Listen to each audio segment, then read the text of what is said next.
আমরা আন্তর্জাতিক মানবাধিকার আইনি সহায়তা কেন্দ্র আশোক ফাউন্ডেশন থেকে বিভাগীয় কমিটি সকলে এসেছি।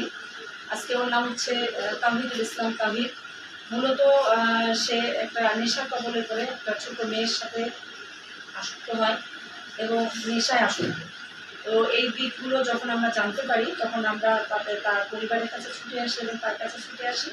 তাকে আমরা অঙ্গীকারবদ্ধ করেছি সে আজকে থেকে নেশা ছেড়ে দিবে এবং মেয়ের যে সমস্যাটা যেটা আছে সেটাও সে ছেড়ে দিবে ইনশাআল্লাহ। তো সে আমাদের কাছে অঙ্গীকারবদ্ধ হয়েছে। সে পলিটেকনিক কোন ক্লাসে পড়ো তুমি বাবা? নিউ 10-এ পড়ো। কোন স্কুলে? আজকের পর থেকে সে নেশার জগৎ ছেড়ে দিবে ইনশাআল্লাহ। আমরা এবং বিভাগীয় কমিটি আইনি সহায়তা কেন্দ্রের সকল মানবাধিকার কর্মী আমরা যারা রয়েছি আমরা সকলেই মিলে তার সে যেন আর নেশার জগতে যেতে না পারে এবং অন্যদিকে যেতে না পারে, অন্যমুখী না হয়, পিতামাতাকে সম্মান শ্রদ্ধা করতে পারে এবং সমাজে যেন সে প্রতিষ্ঠিত হয়, সেই লক্ষ্যে যা যা সহযোগিতা করাই লাগে ইনশাল্লাহ আমরা সকলে মিলে করব।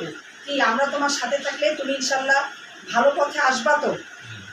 চলে বলো, আসবা তো? আমাদেরকে তুমি সহযোগিতা করবা তো? নেশার জন্য ছেড়ে দিবা তো?